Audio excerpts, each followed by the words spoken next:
Olá, queridos amigos. Eu sou um servo de Deus. Essa é a nossa gota de sabedoria de hoje, dia 24 de agosto. Você já prestou atenção como a fé é algo pessoal e delicado? Como nós precisamos, na matéria fé, desenvolver um processo que seja coerente, equilibrado e saudável? Como, na medida fé, nós precisamos ter autoridade, ousadia, proatividade, mas devemos também ter prudência. Nessa minha caminhada eu tenho me deparado com muitas coisas que têm me chamado a atenção. E eu quero começar uma série sobre marcas de uma fé saudável. Um tempo atrás, conversando com uma pessoa muito querida, alguém assim que eu tenho um carinho muito especial. Uma pessoa que faz parte, assim, de uma boa fase da minha vida.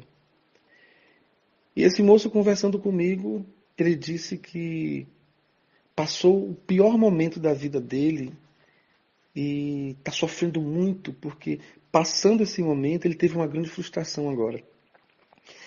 Por causa de uma dificuldade, crise na época, tudo isso, ele se endividou muito, mas muito mesmo. E foi conversar com seu líder religioso, foi expressar sua angústia. E o seu líder religioso passou uma espécie de prece durante 3 semanas. E durante essas 3 semanas, essa pessoa focaria naquela oração, naquela prece daquele jeito.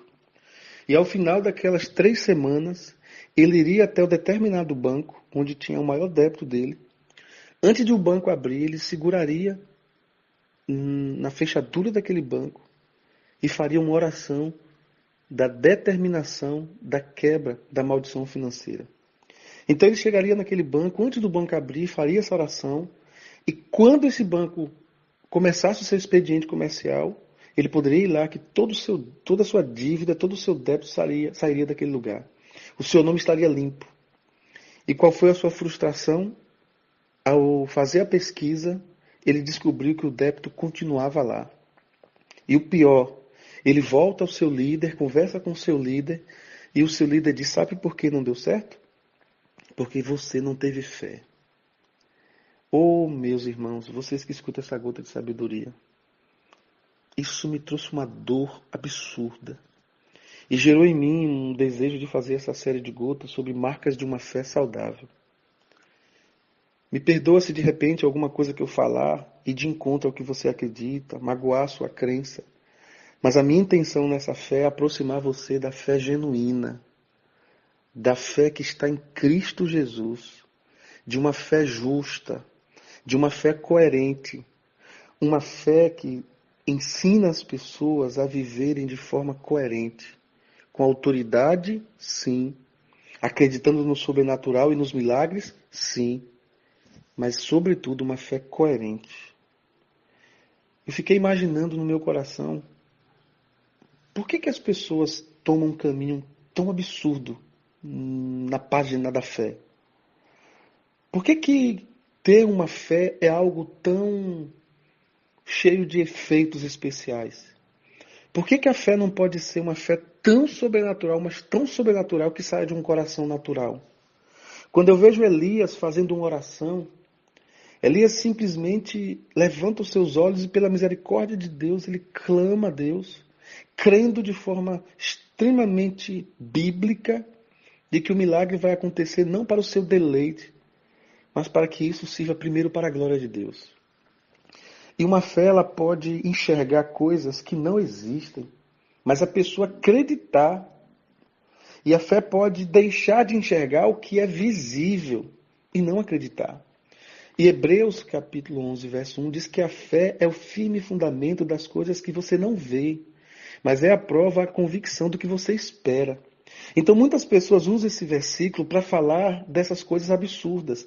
Você tem que crer no que você não vê. Mas antes a Bíblia está dizendo que a fé é um firme fundamento. A fé precisa ter um fundamento. E Salmos 11,3 diz, se retirando dos fundamentos, que poderá fazer o justo? Ou seja, o que ele está dizendo é que Cristo é o nosso fundamento. A palavra de Deus é o nosso fundamento. Eu não posso ter uma fé que desconstrua o que Cristo construiu. Eu não posso ter uma fé em si mesmada. Eu não posso ter uma fé pautada nas minhas convicções religiosas, no meu vão prazer. A minha fé precisa ter base, e minha base é Cristo. Podemos nos tornar pessoas esquisitas, e deveríamos nos tornar pessoas diferentes. Podemos nos tornar pessoas extremamente levianas inconscientemente, enquanto a fé deveria nos tornar pessoas mais éticas. Podemos nos tornar pessoas extremamente, mas muito estranhas diante da sociedade. Uma fé que muitas vezes pode desconstruir o processo do outro. E Deus, para fazer alguma coisa na sua vida, Ele não precisa desconstruir o outro.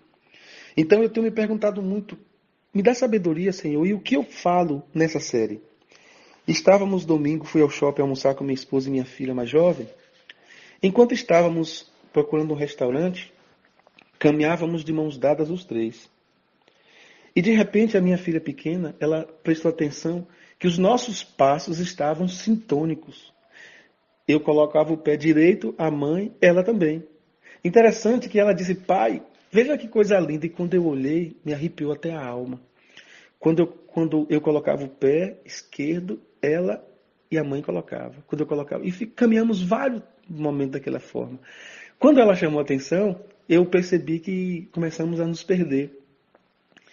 E aí nós voltamos intencionalmente a colocar os passos em sintonia. Então o processo da fé é assim. É você não fazer muito esforço, mas entender, compreender, buscar, perceber a ambiência dos passos de Jesus. A fé saudável, uma fé não tóxica, é uma fé que você caminha em sintonia com Jesus. Os seus passos são passos condizentes com o de Jesus. Então, queria que você e eu tivéssemos a oportunidade nessa série, uma oportunidade, eu creio que de Deus, de pensar, refletir sobre as marcas de uma fé saudável. E eu gosto muito quando Jó 42, 1 e 2, Jó faz uma oração dizendo, Senhor, eu sei que tudo podes. E nenhum dos teus pensamentos podem ser impedidos. Então, essa série não tem intenção alguma de limitar a sua fé, de colocar a sua fé dentro de um quadrado acrílico. Essa fé não tem intenção de diminuir o poder de Deus, porque Deus é o Deus dos impossíveis. Mas essa fé, essa série tem a intenção de limitar a minha cabeça, às vezes, hollywoodiana. Ou, às vezes, a minha cabeça incrédula. Eu preciso fazer com que os meus passos, o meu coração, o meu pensamento, a minha fé, esteja em sintonia com Jesus. Pai, muito obrigado porque o Senhor é bom demais. E a sua misericórdia dura, mas dura para todo sempre. Senhor, que o teu Espírito Santo derrame a tua graça em nossa vida. Que aquele texto de Provérbios 18, 14, que é tão forte quando leio, que diz que o espírito firme sustenta um homem na hora da doença, mas que o espírito abatido, quem é que pode suportar? Ou seja, uma fé firme sustenta um homem nos piores momentos da sua vida, mas um espírito abatido, ninguém suporta. Então, muito obrigado, Pai, por essa série. Me dá graça, me dá sabedoria, em nome de Jesus. Amém.